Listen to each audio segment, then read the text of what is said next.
Ngicela ukugijima nayo la, excel in your role and trust God to play his part. Ekhona insizwe bengiyisithadisha kakhulu la, insizwe yabamandla kakhulu e-UK, igama lakho kwakuSmith Wigglesworth. Kuthiwa kwakumvangelo wayesetshenziswa ngendlela enamandla. Kuthiwa wathi eqeda i-crusade after 7 days, wathi lele ebusuku, midnight, waphashanyiswa yenye into. Umethi yabuka idemoni, i-manifestation yedemoni isembhedeni wakhe. Wasethi lo mfowethu, awu kanti wena, wasebuyela back ebuthongweni.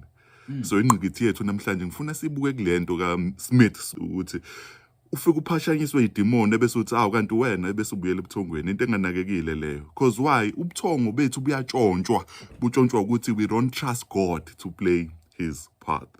Ngicela ukuyiphinda.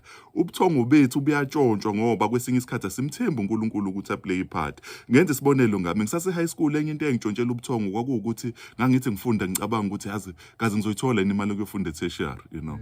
Ngafika etertiary kwaphinda futhi ubuthongo bami batshontshwa ukuthi uma usuqedile la etertiary ngabe uzowuthola yini umsebenzi, you know.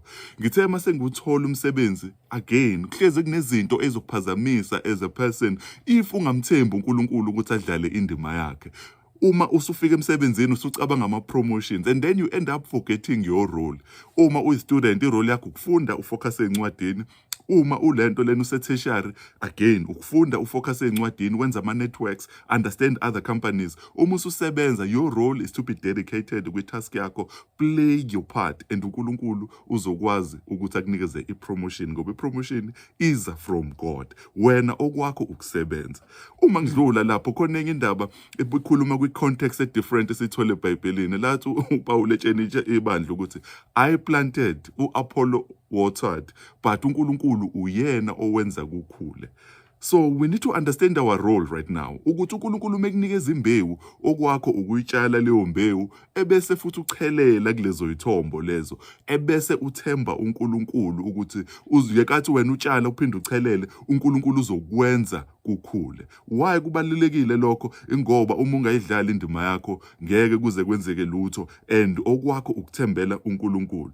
Okwethu namhlanje into ebalulekile ngifisa si-understand ukuthi we need to reach a stage la kuzothi makufika inkinga ebusuku zikukhumbuza ukuthi yazi njalo i-promotion yakho kayitholi, njalo imali yokuyofunda ngeke uzuyithola, yazi njalo ibhizinisi lakho ube nokukhumbula ukuthi I have played my part.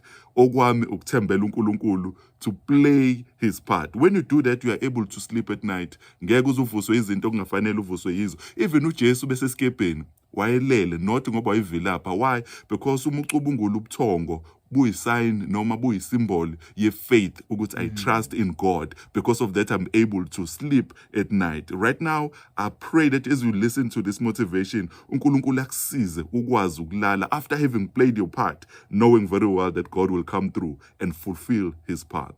God is love.